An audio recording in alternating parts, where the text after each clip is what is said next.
Hi, I'm Renata and welcome back to my channel. So I wanted to address this question because it is a question I get asked all the time. But there's more to the answer than just the prosthetic itself. When it was finally time to go see what prosthetics were available, I had already waited over a year.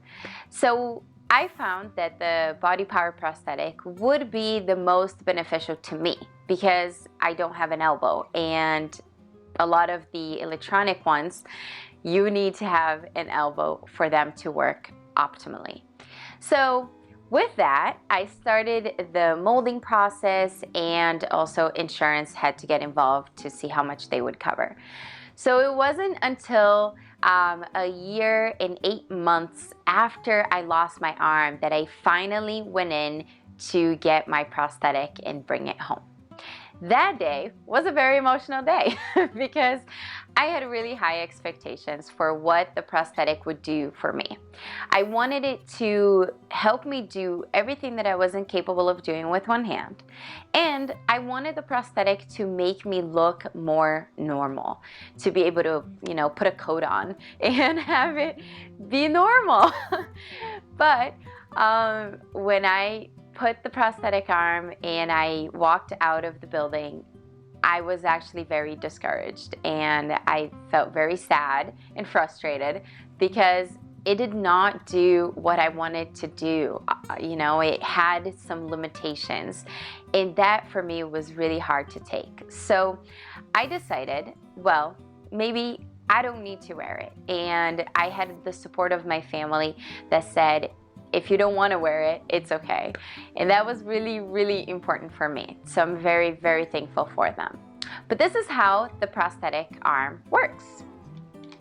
So here I have, and it's a body-powered prosthetic. It's the same one that people who have the hook, they have everything else the same. But for me, I actually have a hand in the end. So the way that it works, it has a strap that goes around this arm, and by flexing or relaxing my back, or extending or relaxing my back, I am able to move the cable that moves the hand. So here's the cable, and let's see if I can show you. So the hand opens and closes. So I would do this and then relax for that to work.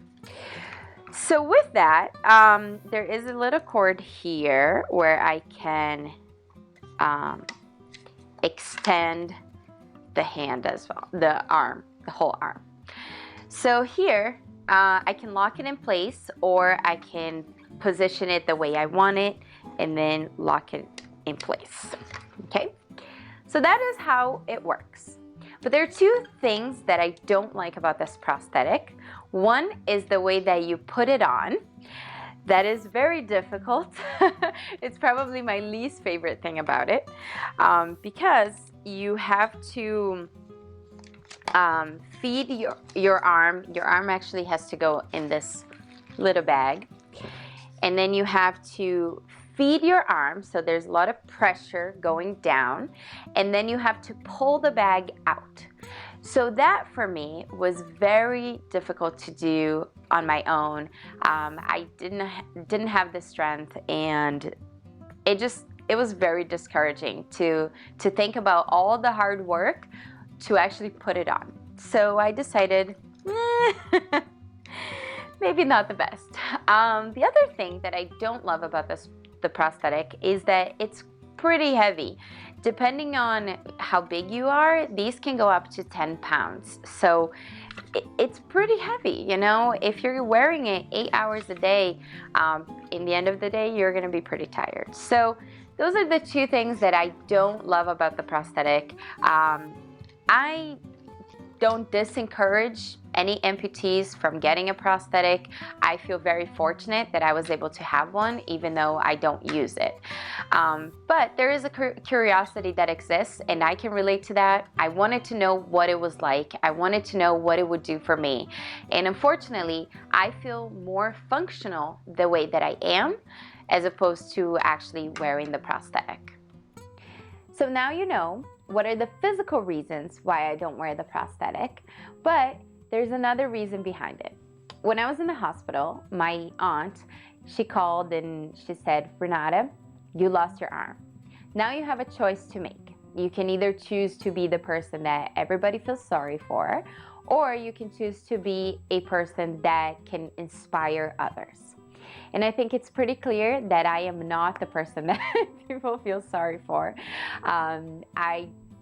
It took me a while to learn to love myself again, but it was a very important thing that I did, and now I am very comfortable and confident in who I am because of all that time I took to renegotiate with myself what were the real important things that I needed to focus on, to accept the way I look. I am far from perfect, but I come in a pretty cute little package. So I think accepting that is probably the best thing I did for myself. And now I have a call to action for you.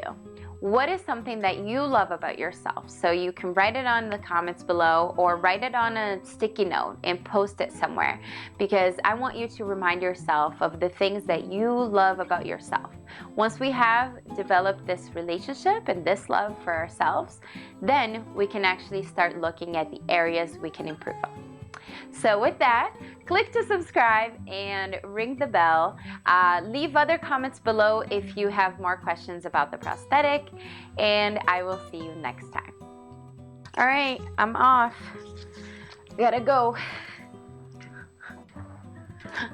Wouldn't that be weird?